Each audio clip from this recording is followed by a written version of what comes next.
제목이 예수님이 당신의 주님이십니까? 라고 아주 단순한 제목을 붙였는데 계속 수요일 날은 아주 기본적인 것들을 다시 한번 우리가 다져지는 시간을 갖도록 하겠습니다. 우리가 구원이라는 것 우리가 다 알고 있죠. 이 구원이라는 것이 있는데 구원은 어떻게 되냐, 어떻게 받는가? 예수 그리스도를 믿음으로 말미암아 우리가 은혜로 받은 거다라고 에베소서 2장 5절에 우리에게 말씀을 하고 있죠. 우리의 죄를 사해 주시고 또 은혜로 받은 거다라고 이렇게 말씀을 하고 있습니다.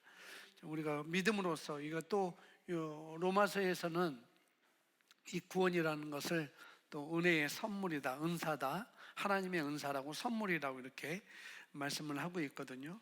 그래서 우리가 믿음으로써 하나님의 선물로 우리가 구원을 받은 것입니다.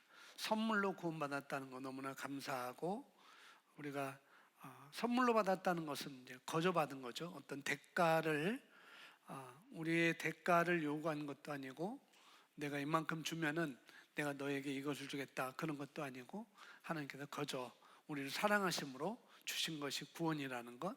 그래서 하나님의 은사, 선물, 기프트 이렇게 말씀을 하고 있습니다. 그래서 로마서 6장 23절에 우리에게 말씀을 해주고 있는데 함께 읽어보겠습니다. 시작. 죄의 싹은 사망이요 하나님의 은사는 그리스도 예수 우리 주 안에 있는 영생이니라. 아멘. 죄의 싹, 우리가 싹이라는 것은 지금 말하면은 월급 받는 거 그런 거겠죠. 죄의 싹은, 그러니까 싹이라는 게 값이죠. 값, 어떤 일한 대가의 값. 그래서 죄의 값은 사망. 죄의 값은 사망으로만 치러질 수밖에 없다는 거예요. 다른 것으로는 치러질 수 없고, 그 말씀을 사도 바울이 하고 있거든요. 사망으로 치러져야 하는 것이 죄의 값이라는 것, 그걸 말씀하고 있고, 반면에 하나님의 주신 선물은 우리 주 예수 안에 있는 영생이다라고 말씀하고 있죠. 이 영생이라는 것은 그냥 받는 것이 아니라 내가 구원받음을 통해서 이 영생이 우리에게 주어지는 것입니다. 구원은 그래서 어떤 우리 선한 행위로도 얻을 수 없어요. 구원이라는 건 내가 선한 행위로 얻을 수 있는 게 아닙니다. 하나님은 우리가 하는 행위의 근거에서 영생을, 구원을 주시지 않습니다. 절대로 우리의 어떤 행위로, 어떤 행위, 그것이 선한 행위라 할지라도 그것으로 인하여서 우리에게 영생이라는 것, 구원을 주시지 않는다는 거죠.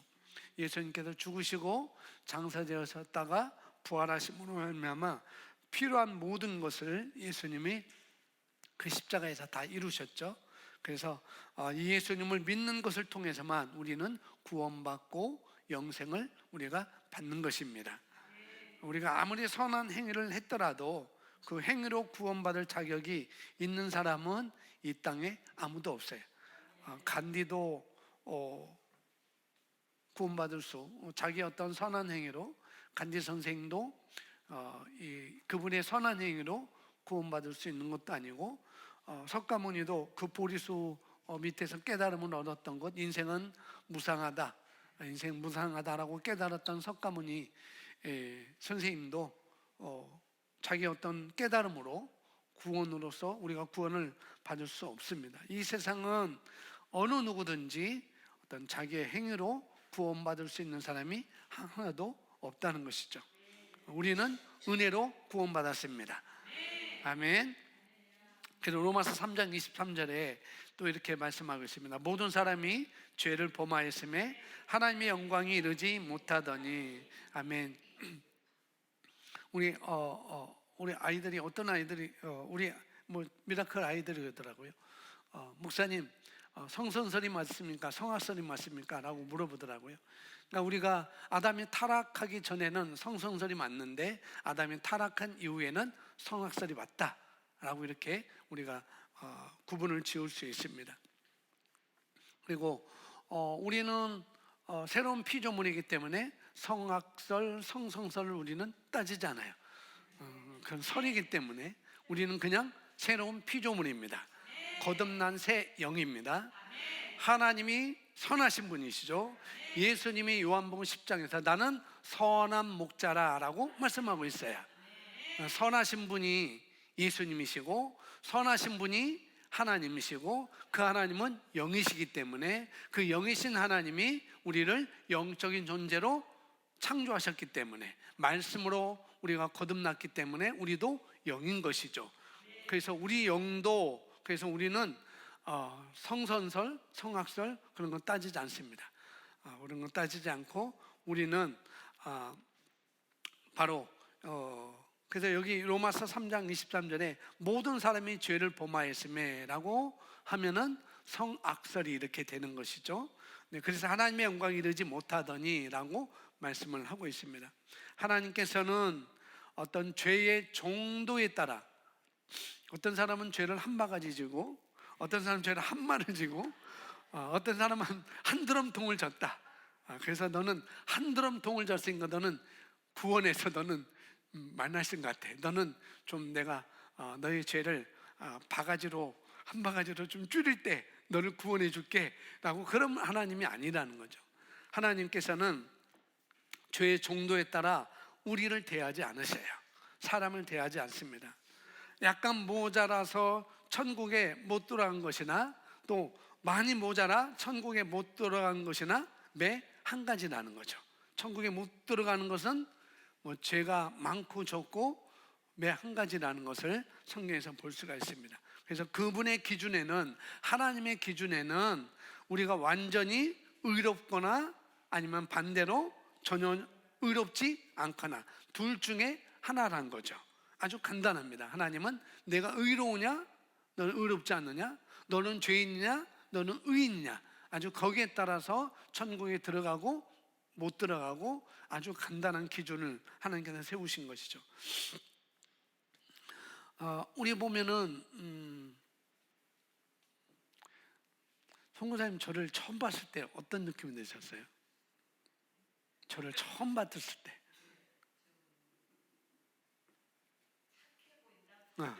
착해 보인다. 대부분 거의 99.9%가 그렇게 봐요. 저는 거의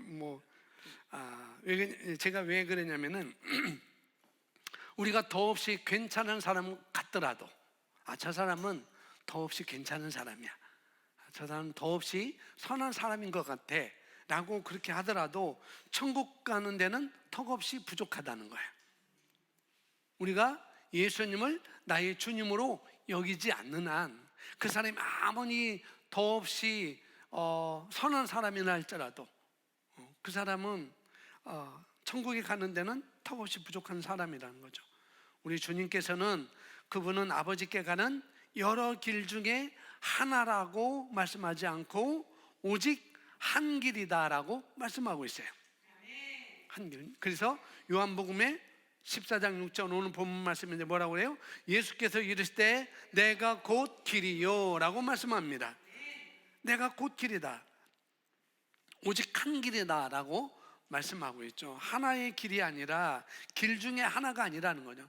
이 길로 가도 구원받고 저 길로 가도 구원받고, 우리가 소래산 올라갈 때 대원사로 올라갈 수도 있고 이쪽 그 소래산 자연휴양림으로 올라갈 수도 있고 저쪽 인천 대공원 사격장으로도 올라갈 수 있고 아니면 또 이쪽 어디야 하우공원 쪽으로 이렇게 올라갈 수도 있고 산에 올라가는 길은 여러 길 수 있죠. 우리가 구원받는 길은 여러 길 중에 하나가 아니라는 거죠. 오직 한 길밖에 없습니다. 내가 곧 길이요 진리요 생명이니 라고 말씀하면서 나로 말미암지 않고는 아버지께로 올 자가 없다라고 아주 단정 확언하셨습니다. 그러면서 사도행전, 여기 없는 사도행전 4장 12절에 이렇게 말씀하면 다른 이로서는 구원을 받을 수 없다, 천하 사람 중에 구원받을 만한 다른 이름을 우리에게 주신 일이 없다라고 말씀하고 있습니다.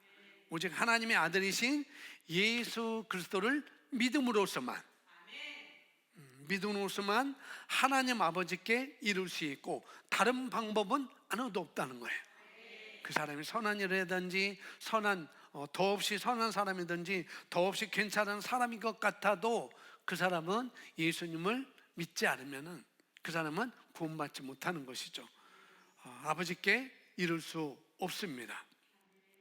근데 그 예수님은 육신을 입으신 하나님이셨어요.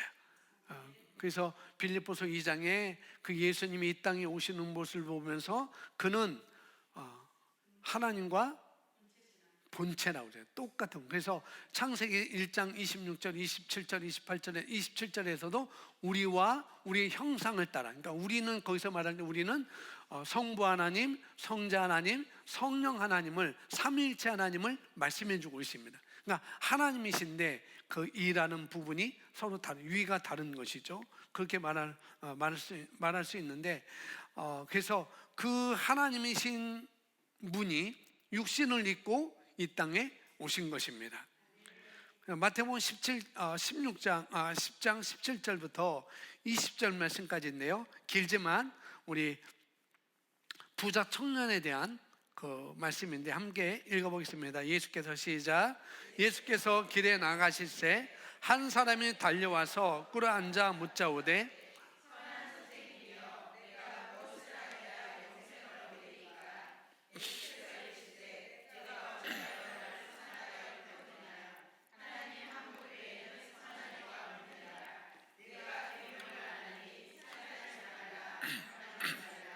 도둑질하지 말라, 거짓 증언하지 말라, 속여 빼앗지 말라, 내 부모를 공경하라 하였느니라. 그가 여짜오되 선생님이여 이것이 내가 어려서부터 다 지켰나이다. 아멘. 부자 청년이 예수님께 나와서 이제 그 요한복음 3장에서는 니고데모라는 그 유대 관원이 예수님께 나와서 이제 거듭남에 대한 영상에 대해서 이렇게 질문했는데, 여기서도 부자 청년이 예수님께 나와서 물어봤어요. 질문합니다. 영생을 얻기 위해서는 뭘 해야 되죠? 내가 구원받기 위해서는 뭘 해야 되죠? 이렇게 질문했어요. 왜냐면은 이 부자 청년은 어떤 자기 노력으로 천국에 들어가는 방법을 알기를 원했던 것입니다. 내가 어떤 행동을 해야, 내가 무엇을 해야, 내가 뭘 해야 천국에 들어갈 수 있는지, 영생을 얻을 수 있는지 그 방법을 알기를 원해서 예수님께 나왔습니다. 부자 청년이 처음에 부자 청년이 예수님을 여기서 보는 것처럼 17절에 나오는 것처럼 그 예수님을 뭐라고 부르는가 하면은 선한 선생님이여라고 부릅니다. 선생님, 랍비입니다. 가르쳐 주는 것, 그런 랍비로서 이렇게 불러요. 그러자 예수님께서는 선하신 분은 한 분 하나님밖에 없지, 내가 왜 나를 선하다 하느냐라고 이렇게 말씀합니다. 이어서 20절에 부자 청년은 그 선한이라는 단어를 쏙 빼고 예수님을 단지 뭐로만, 선생님으로만 불러요. 그러니까 이 청년은 예수님을 하나님으로 보지 못했다는 거예요. 구원자로 보지 못했다는 거예요. 주님으로 보지 못했다는, 그에게 영생을 주는 분으로 보지 못했습니다. 예수님을 육신을 입으신 하나님이셨어요. 예수님은 놀라운 겸손과 또 사람의 본을 보여준 한 사람의 유인이 아니었습니다. 뭐 간디처럼 그 누구죠? 그 테레사 여사처럼, 또 석가모니처럼 그런 한 사람, 그 놀라운 겸손. 이 간디 선생님이 얼마나 겸손해요. 이제 그런 선한 유인, 또 사랑을 보여준, 그런 사랑을 보여준 한 사람의 유인이 아니었죠. 예수님은 성육신하신 하나님이셨습니다. 하나님이자 인간의 몸을 입고 이 땅에 오신 하나님이셨다는 거죠. 그래서 사도 바울은 디모데에게 이렇게 말하고 있어요. 3장 16절에 그도다 경건의 비밀이요 그렇지 않다 하는 이가 없도다. 그는 무엇으로? 육체로 나타나신 바 되시고 영으로 의롭다 하심을 받으시고 천사들에게 보이시고 만국에서 전파되시고 세상에서는 믿는 바가 되시고 영광 가운데 올려주셨느니라. 아멘. 크다는 거죠. 이분이 오신 것이 크다는 거예요. 하나님이신데 인간의 몸을 입고 오신 그 경건의 비밀이 너무나 크다, 너무나 놀랍다라고 사도 바울이 그렇게 말합니다. 그렇지 않다는 이가 없다. 그는 육체로 나타나신 바 되셨다라고 말하고 있습니다.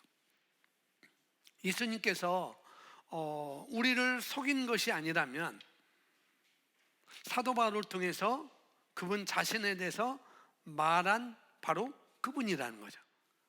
우리를 속이지 않았다면 그는 육신으로 나타난 바 되시고 영으로는 의롭다 하심을 받으셨다라고 이 말씀이 저와 여러분을 속인 것이 아니라면, 그러면 디모데전서 3장 16절 말씀은 바로 이 육신으로 나타나신 그분이 바로 예수님이라는 거죠. 그러니까 부자 청년은 예수님을 단지 선생님으로만 어떻게 해요? 보는 거예요. 우리 선생님, 그냥 좋은 것을 가르쳐주는 선생님, 그냥 율법을 가르쳐주는 선생님, 율법은 이런 거고 뭐 이렇게 뭔가 그런 것을만 가르쳐주는 선생님으로만 본 것이죠. 왜? 이 부자 청년은 율법에 대해서 잘 알고 있었기 때문에. 그래서 나중에 나오잖아요. 그래서 이 부자 청년은 자기 앞에 서 계시는 이 사람을 도저히 하나님으로 믿을 수가 없었어요. 그러나 예수님께서 하나님의 아들이 아니시라면 아버지께 이르는 길도 없는 것이죠. 그죠? 예수님이 하나님의 아들이 아니시라면, 그럼 우리가 하나님 아버지께 이르는 길도 없는 것입니다. 내가 곧 길이요 진리요 생명이다 말씀하시고 나로 말미암지 그는 아버지께로 올 자가 없다라고 말씀하셨기 때문에. 그래서 예수님께서 하나님이 아니시라면 그분의 생명이 다른 사람들의 생명보다 나을 것이 없는 것이죠. 똑같이 하나님이 아니시라면, 그냥 인간 자체라면, 그냥 선생님이라면 똑같이 우리 신을 입고 그냥 살아가는 그냥 선생님으로만 계신다면 다른 사람의 생명보다 나을 것이 없는 생명이라는 거죠.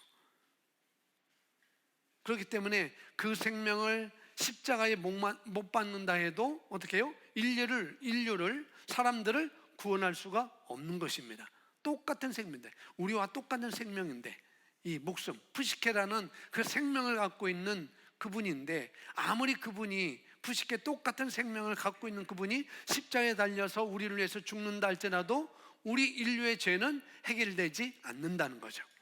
그러나 예수님은 육신을 입으신 하나님이셨기 때문에 하나님이신 그분의 생명은 모든 인류의 생명을 합친 보다 더 귀하고, 그분의 생명은 희생의 제물로 바친 것은 모든 인류를 대속하기에 지금도 영혼까지 충분하시다는 거예요. 그래서 그분은 위대한 교환을 우리에게 주셨습니다. 기독교만이 구세주에 대한 믿음이 있어요. 우리 기독교만이 구세주에 대한 믿음이 있다는 거죠. 불교에도 구세주에 대한 믿음이 없어요.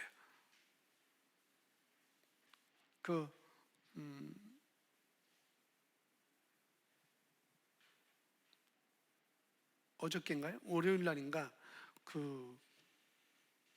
유튜브에서 이제 중국 화산을 가는 한국 유튜브가 있어가지고 화산을 중국의 화산 굉장히 뭐 장가계보다도 더 절경이고 더 가파르고 더 높은 그 화산을 올라가는데, 가는 곳마다 역시 중국도 산 꼭대기에는 절이 아닌 도교 사원이 있어요. 도교 사원. 도교 사원에 있는 그 도교를 창시한 그 사람이 구세주라고 믿지는 않아요. 또 석가모니를 구세주라고 믿지도 않아요. 그죠? 오직 기독교만이 우리 예수님이 우리의 구세주다라고 그렇게 믿는 것이죠. 그 외 모든 종교에서는 각자 행위에 따라서 거룩함이 결정된다고 그렇게 생각합니다. 우리의 행동을 따라서 거룩함이 결정된다. 그래서 그렇게 나의 행위에 따라, 나의 행동에 따라서 그 거룩함이 내가 믿는, 내가 바라보는 신에게 그 거룩함이 내게 주어지기 때문에 거룩하게 살도록 자신들의 신에게 인정받을 확률이 높아진다고 생각합니다. 내가 거룩하게 살도록 내가 섬기는 신에게 나는 인정받지라고 그렇게 산다는 거죠. 그래서 저희 외할머니 그렇고 저희 어머니도 예수님 믿기 전에 한참 제사를 많이 지냈죠. 제사도 많이 지내고 뭐 장독대에다가 뭐 물을 떠도 놓고 저라 그 뒷겉에다가 뒷겉이라고 그래요. 집 뒤에다가 조그만 상에다가 상도 잘 따가 헌 상도 아니에요. 새 상을 어떻게 어디서 사셔가지고 그 상에다가 정한수 사발에, 그것도 스테인리스도 아니에요. 하얀 사발에 거기다 물 떠놓고 그래서 절하고 그랬어요. 네, 이렇게 해야 내가 믿는 신이, 그 무속신앙, 샤머니즘, 그 신이 나를 거룩하게 우리 집안, 우리 자손들을 그렇게 잘 되도록 인정해 준다라고 이렇게 했던 것이죠. 그러니까 모든 종교가 그렇게 해갑니다. 기독교만이 행위에 의해서 거룩해지는 것이 아니라 우리는 믿음으로 우리는 거룩해졌습니다. 아멘.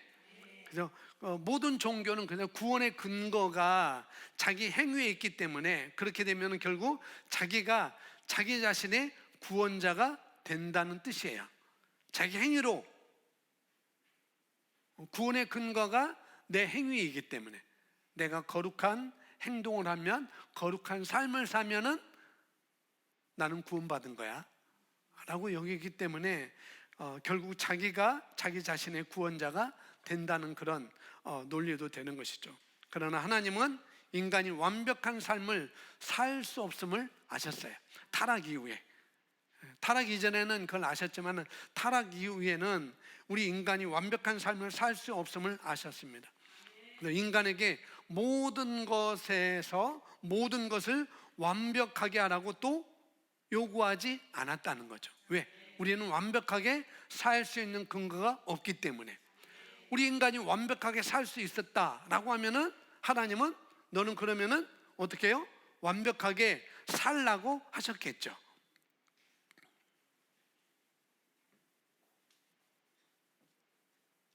그래서 사람의 죄를 십자가에서 해결하시기 위해서 그분은 우리에게 오신 것입니다.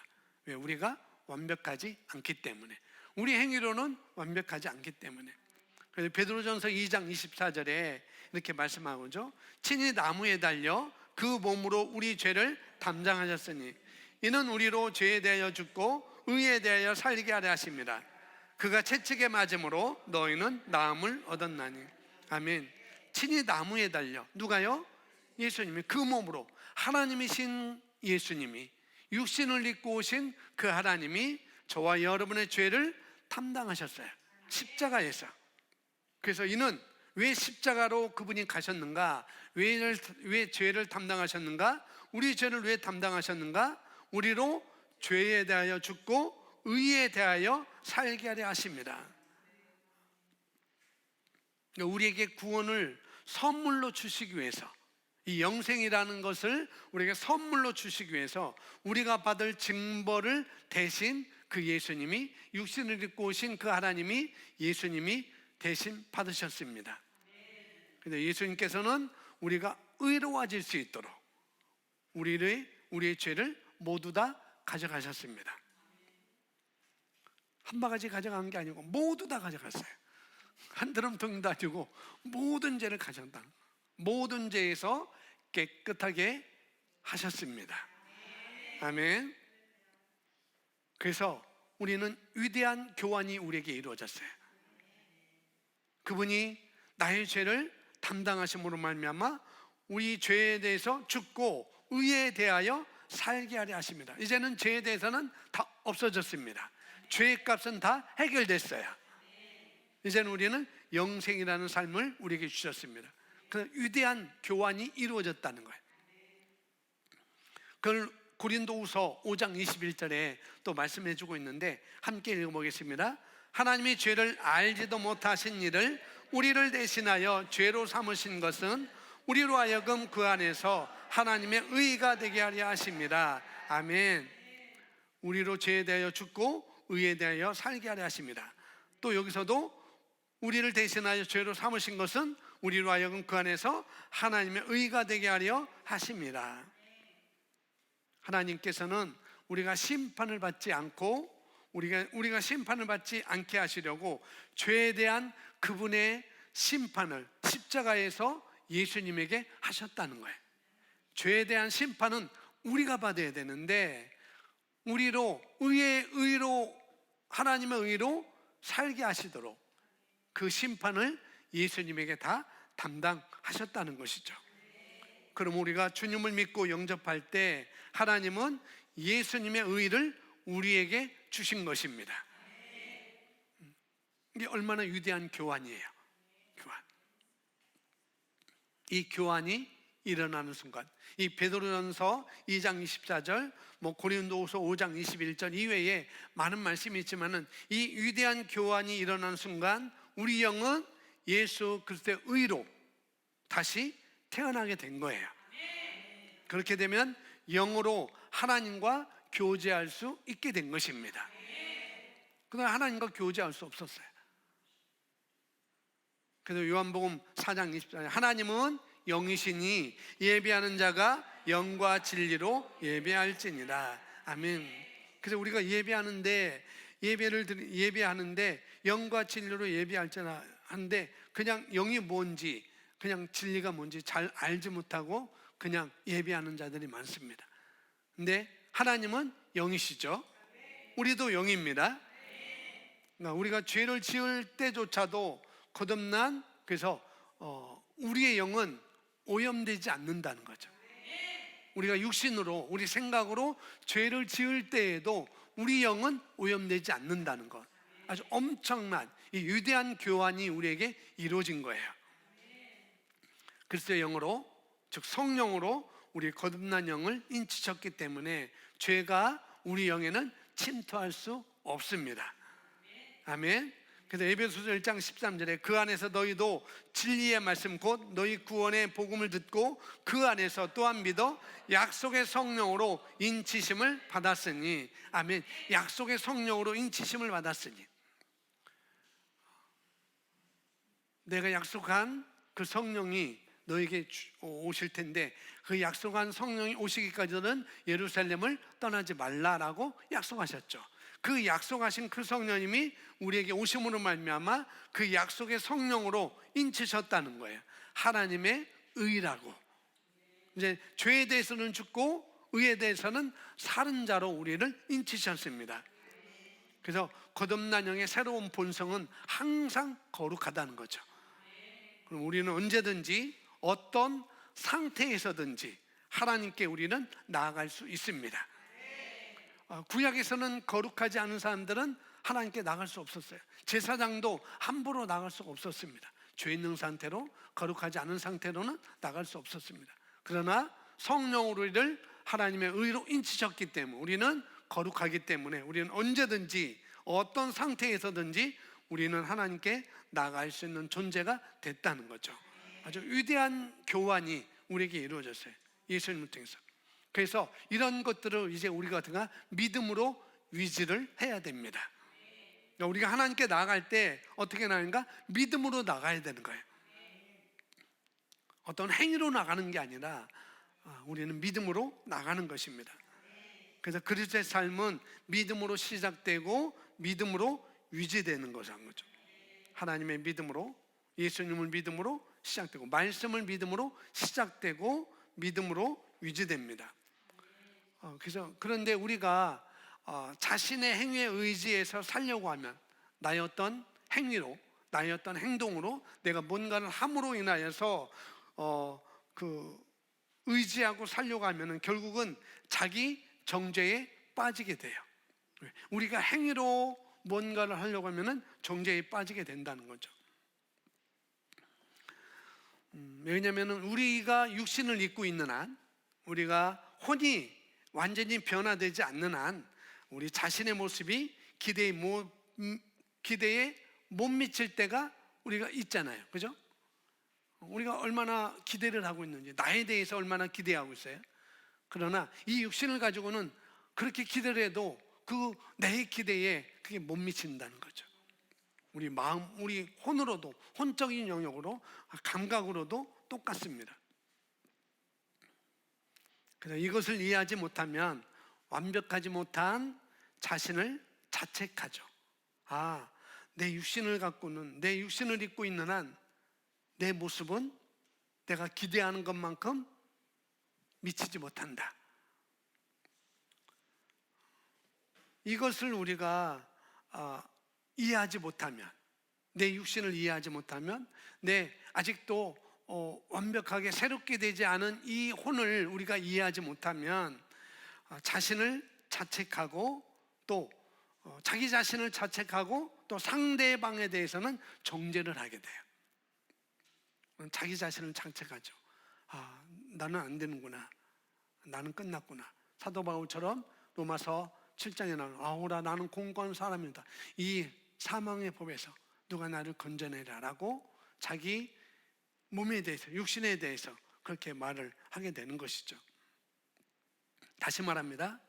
우리가 육신을 입고 있는 한 우리 자신의 모습이 기대에 못 미치지 못할 때가 있다는 거예요. 우리 혼도 그렇고요. 이것을 우리는 이해해야 돼요. 내 육신은 그럴 수밖에 없다. 내 혼은 그럴 수밖에 없다.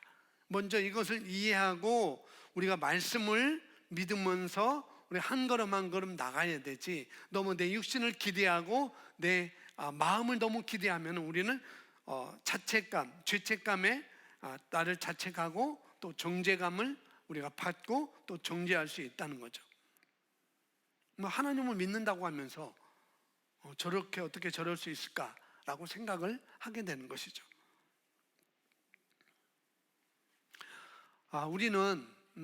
우리는 다 그렇지 않지만 대부분 우리는 그 사람의 실수를 보면 사랑이 변해요. 그죠? 아내의 실수를 보면 사랑했다가 사랑이 변하고, 남편이 실수를 하면 사랑했다가 그 사랑이 조금씩 변해요. 그게 우리 인간인 것입니다. 누구나 다 남편과 아내의 관계뿐만 아니라 자녀 관계도 그렇고 성도와의 관계도 똑같습니다. 어떤 실수를 보게 되면은 사랑이 변하게 됩니다. 그러나 우리 하나님은, 사랑이신 하나님은 우리가 실수할 때에도 그 하나님의 사랑은 변하지 않습니다. 이게 얼마나 감사해요. 이 하나님, 변하지 않는 하나님의 사랑. 왜냐하면 우리가 죄인이었을 때에도 우리를 위해서 그 모진 십자가를 예수님이 달리셨잖아요. 우리가 죄인이었을 때 그 모진 십자가를 예수님이 달리셨어요. 그런데 하물며 이 거듭난 새 영, 새로운 피조물, 이제 백성의 관계가 아니고 자녀의 관계, 가족의 관계로서 맺으신 그 우리를, 자녀가 되었는데 얼마나 우리를 더 사랑하시겠느냐는 거죠. 죄인이었을 때도 그렇게 사랑하셨는데 이제 자녀인데 얼마나 더 사랑하지 않겠냐, 얼마나 그 사랑이 더 하겠느냐, 우리가 그것을 이해하는 것이죠. 그래서 로마서 5장 8절에 이렇게 말씀을 하고 있습니다. 8절부터 10절까지 우리 함께 읽어보겠습니다. 시작. 우리가 아직 죄인이었을 때 그리스도께서 우리를 위하여 죽으심으로 하나님께서 우리에 대한 자기의 사랑을 확증하셨느니라.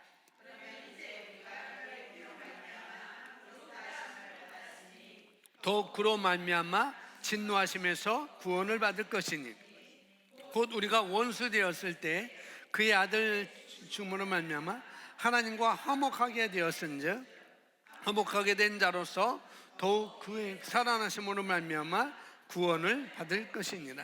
아멘. 하나님께서는 거듭난 우리 그리스도인이 된 우리를 이전보다 더 사랑하십니다. 죄인 되었을 때보다도 더 사랑하신다는 것, 원수 되었을 때보다도 더 사랑하셔야. 그러니까 우리가 육신을 입고 살아가죠. 아직 우리가 천국에 가지 않았기 때문에 이 땅에 살고 있지만은 이 땅에 살고 있어서 우리가 때로는 죄를 지을 때도 있어요. 근데 죄를 지을 때조차도 여전히 그 하나님은 사랑하셔요. 우리의 부족함 때문에 하나님은 변함없는 사랑에서, 그래서 멀어지는 일이 절대 우리가 없게 해야 됩니다. 하나님은 멀어지지 않지만 우리가 멀어질 수 있다는 거죠. 그렇기 때문에 점점점 그 하나님의 변함없는 사랑에서 우리가 멀어지는 일을 우리가 좀 하나하나 끊고 가지치기 하고 그렇게 가는 것이 우리에게 훈련이 필요한 것이고 그런 삶이 우리에게 필요한 것이죠. 하나님께서는 이스라엘 백성들에게 율법을 주셨어요. 율법을. 그러니까 우리 이방인에게는 율법이 관계 없어요. 율법은 유대인들에게 주신 거예요. 이스라엘 백성들 유대인들에게 주신 거예요.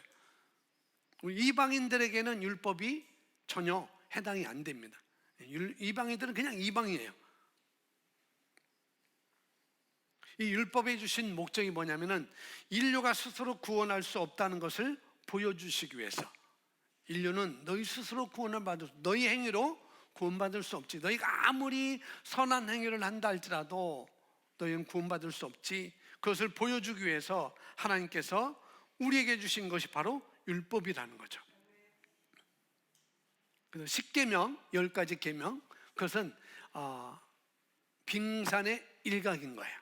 10가지 율법을 대표하는 것, 그건 뭐 빙산 일각이 지나지 않습니다. 율법에는 613개의 법이 있고 거기서 수천 개의 규칙이 또 나눠집니다. 율법 하면은 10계명 생각하는데 그 10계명만 아니라 613개의 법조항이 있어요. 율법이 있어요. 근데 613개에서도 또 수천 개의 규칙이 또 나눠진다는 거예요. 그걸 어떻게 진행했어요? 그걸 어떻게 지키겠어요? 예수님은 몇 가지 율법을 예로 들어서 스스로 영생을 얻을 수 없을 만큼 거룩해질 수 없음을 이 부자 청년에게 보여주시려고 했습니다. 마태복음 마가복음 10장 19절에 말씀하고 있습니다. 내가 계명을 안 하니, 내가 계명, 부자 청년에게 말하는 거죠. 내가 계명을 알고 있구나. 살인하지 말라, 간음하지 말라, 도둑질하지 말라, 거짓 증언하지 말라, 속여 빼앗지 말라, 내 부모를 공경하라 하였느니라. 이렇게 말씀합니다. 이제 부자 청년은 자신의 행위로 영생을 얻을 수 있다고 진실로 믿고 있었어요. 자신은 행위를 통해서 얻어내려고 하는 것, 영생이라는 것, 구원이라는 것, 어떤 자기 행위를 통해서 얻어내려는 것과 믿음으로 거저받는 것은 천지 차이라는 것이죠. 율법은 주일날 말씀, 율법은 아름다운 초의 촛불과 같아요. 아름다운 초의 촛불과 같다고 이렇게 볼 수가 있습니다. 그러나 그 아름다운 그 초의 촛불이 여러분의 입김으로 꺼지든지 선풍기로 꺼지든지 꺼지는 것은 다를까요? 틀릴까요? 이해가 안 가세요? 같죠. 여러분 입으로 아름다운 초에, 아름다운 예쁜 색깔의 초에 촛불이 켜져 있어요. 그래서 여러분 입으로 불어서 촛불이 꺼졌어요. 그거와 선풍기를 세게 강하게 틀어서 꺼지는 거와 틀릴까요? 같을까요? 꺼지는 것은 똑같습니다. 그러니까 율법은 다 똑같다는 거죠. 율법은. 자, 야고보서 2장 10절에 이렇게 말씀하고 있어요. 함께 읽습니다. 시작. 누구든지 온 율법을 지키다가 그 하나를 범하면 모든 범한 자가 되나니. 똑같죠. 이 아름다운 죄의 촛불이 꺼지는 거, 우리 입김으로, 우리 입바람으로 꺼지는 거와 선풍기 바람으로 꺼지는 거와 마찬가지. 율법을 다 지키다가, 온 율법을 다 지키다가 그 하나를 범하면 뭐라고 그래요? 모두 범한 자가 되나니라고 말씀하고 있습니다. 그래서 온전히 자신만의 어떤 행위로 거룩한 삶을 살아 영생은 어떤지 이건 불가능해요. 이건 불가능합니다. 아니면 믿음으로 거저 선물로 받든지 둘 중에 하나라는 것이죠. 미혹된 이 부자 청년은 자신의 노력을 내려놓고 예수님을 선택을 해야 됐어요. 예수님을 믿음으로 내가 영생을 얻을 수 있는 거구나. 내가 율법을 지킴으로 인하여서 영생을 얻는 게 아니고 자신의 노력, 내가 이렇게 노력해서 살인도 하지 않았고 간음하지도 않았고 도둑질도 하지 않았고 거짓 증언도 하지 않았고 석유 빼앗지도 않았고 부모를 공경했는데 어떤 자기 노력을 내려놓고 이제는 이런 것이 아니라 예수님을 통해서 내가 구원받을 수 있지. 예수님을, 이 청년을, 이 부자 청년 예수님을 신뢰해야만 했습니다. 자신이 영생을 받을 만한 자격이 있다는 것을 예수님께 증명하기 위해서 이 부자 청년 어렸을 때부터 내가 이 계명을, 10계명을 다 지켰습니다라고 자랑하죠. 내가 어렸을 때부터 이건 다 지켰는데요. 그런데 성경은 그건 절대 불가능한 일이라고 말씀하고 있습니다. 물론 이 부자 청년이 예수님이 이 부자 청년이 그렇게 내가 어려서부터 이 율법을, 이 계명들을 다 지켰습니다 라고 했을 때 예수님이 그래? 한번 따져보자 라고 하진 않았어요. 이 부자 청년이 다 지킬 수도 있을 수도 있고 아닐 수도 있다는 거죠. 그런데 예수님은 거기에 더 계명을 더 말씀하시죠. 지켰는지 안 지켰는지는 성경에 안 나와 있으니까 그건 뛰어넘고 이 부자 청년이 온전히 자기 행위로 영생을 얻으려고 했던 것. 근데 그건 불가능하다는 것이죠. 자신이 영생을 받을 만한 자격이 있다는 것을 예수님께 증명까지, 내가 어려서부터 이것을 다 지켰는데요, 그건 절대 불가능한 일이죠. 이 부자 청년이 이런 생각은 바로 지옥으로 가는 길이었습니다. 하지만 예수님께서는 이 부자 청년을 사랑하셨어. 어떻게 해요? 그 미혹으로부터 건져주려고 하셨습니다. 10장 21절에 이렇게 말씀하고 있죠. 예수께서 그를 보시고 뭐하사? 예수님께 이 부자 청년을 사랑하셨어요. 이랬을 때 내가 아직도 한 가지 부족한 것이 있으니 내가 다 지켰구나 하는데 예수님 뭐예요? 한 가지 부족한 것이 있지. 야고보서 읽었던 것처럼 누구든지 온 율법을 지키다가 그 하나를 범하면 모두 범한 자가 되나니. 내가 어려서부터 다 지켰다고 하는데 내게 아직도 한 가지 부족한 것이 있다. 예수님 말씀하죠.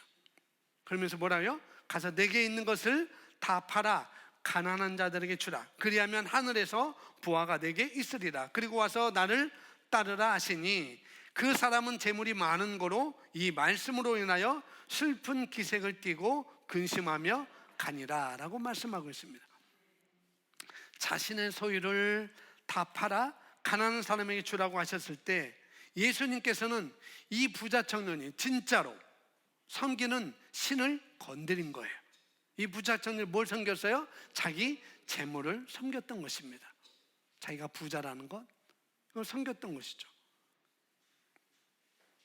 그래서 이 부자 청년은 자신의 소유를 내려놓고 예수님을 선택하지 않았죠. 이 청년. 예수님이 부자 청년에게 내 소유를 다 팔아 구원을 받는다고 말씀하는 것이 아니에요. 내 소유를 다 팔아야 내가 구원받지, 그렇게 말씀한 건 아니에요. 그죠?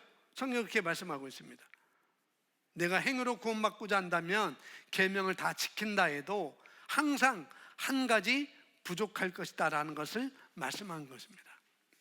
그래서 이 부자 청년이 한 가지 부족한 것이 있었어요. 그죠? 그래서 예수님께 찾아온 것이죠. 내가 어려서부터 율법을 다 지켰는데 한 가지 부족한 것이 있어요.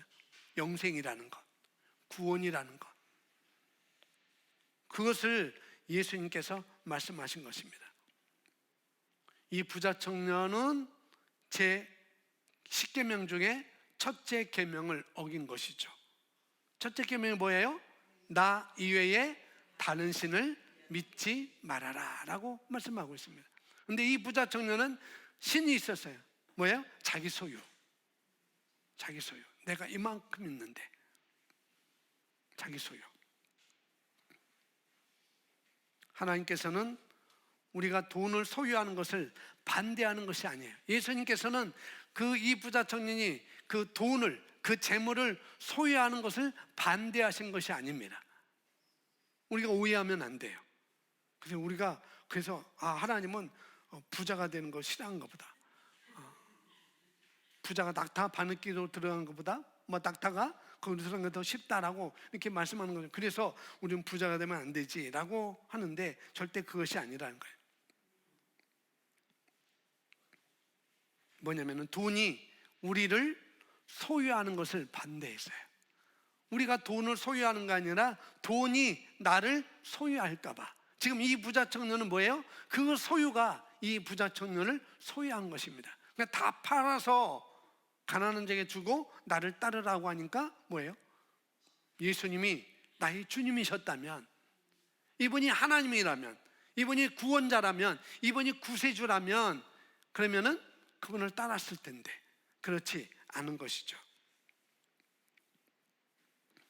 소유를 다 팔아 가난한 자에게 나눠 주어야 구원을 받을 수 있는 것도 아니었고, 또 우리가 잘 아는 삭개오, 누가복음 19장에 있는 이 삭개오 있잖아요. 이 삭개오도 부자였습니다. 부자. 이 삭개오라는 부자가 예수님을 만나 회개했을 때 자기 소유의 절반을 가난한 자들에게 내가 나눠주겠습니다. 그렇게 고백했어요. 이 부자 청년과 전혀 반대죠. 이 부자 청년에게는 그래, 내가 한 가지 부족한 것이 있지. 네 소유를 다 팔아서 가난한 자들에게 주라고 이렇게 예수님께서 선택을 하도록 하셨습니다. 그런데 삭개오는 예수님이 그렇게 말씀하지 않았어요. 삭개오는 자기 스스로 회개하고 만일 내가 누군가 이런 것을 빼앗은 것이 있다면 그러면 내가 그 사람에게 이렇게 해주겠습니다. 내가 내 반을 내가 그 가난한 자들에게 내가 주겠습니다 라고 스스로 선택을 했던 것을 성경에서 우리에게 말씀을 해주고 있어요. 예수님께서 하시는 말씀의 요점은 뭐냐면 하나님을 대신해서 우리 안에 자리 잡은 우상이 무언가를 우리에게 상기시켜 주는 거예요. 예수님을 대신, 내가 예수님 믿고 있지만, 내가 그분은 이 부자 청년은 예수님을 선생님으로 믿고 있었고 선생님으로 부르고 있었지만, 반대로 우리로 적용하면 내가 그분이 나의 구세주고 나의 주님이라고 내가 고백하고 있지만, 그러나 아직도 내 안에 자리 잡은 우상은 무엇인가, 그것을 살펴보라는 것이죠. 예수님은 선한 한 사람이고 예수님 외에도 하나님께 이르는 길이 많이 있다고 생각했다면 우리는 아직 예수님의 삶의 주인으로 받아들인 것이 아니라는 거예요. 예수님은 만유에 주시거나 그렇지 않거나 둘 중에 하나입니다. 그래서 우리가 기꺼이 우리가 무릎을 꿇고 그분께 무릎을 꿇고 예수님을 하나님이자 최고의 주권자로 인정할 수 없다면 그분을 통해서만 오는 우리는 영생을 받을 수가 없는 것이죠. 근데 우리는 다 어떻게 해요? 예수님이 하나님이자 최고의 주권자로 그분 앞에 우리는 다 고백할 때 바로 무릎을 꿇은 거라는 거죠. 직접 무릎을 꿇지 않았지만 예수 그리스도만이 저와 여러분의 구세주거나 아니면 구세주가 아니거나 둘 중에 하나입니다. 우리는 이 주님의 이 은사, 선물을 두 팔로 벌려 거저받았어요. 아멘. 그래서 하나님께서 너는 의로운 자다라고 하시는 것을 우리가 믿음으로 받아 누린 자들입니다. 그 누구도 자신의 힘으로 구원을 얻을 수 없습니다. 우리는 그런 존재, 우리는 그렇게 접근하지 않고 우리가 마음으로 믿고 입으로 시인하여 우리가 구원을 얻게 된 것이죠. 어느 누구도 할 수 없었던 일을 우리를 위해서 기꺼이 담당해 주신 우리의 어떤 행동으로 할 수 없었던 그 일을 나를 위해서, 여러분을 위해서 기꺼이 담당하신 예수 그리스도, 그분을 우리가 영원히 찬양할 수밖에 없는 것이죠. 예수님은 저와 여러분의 주님이십니다.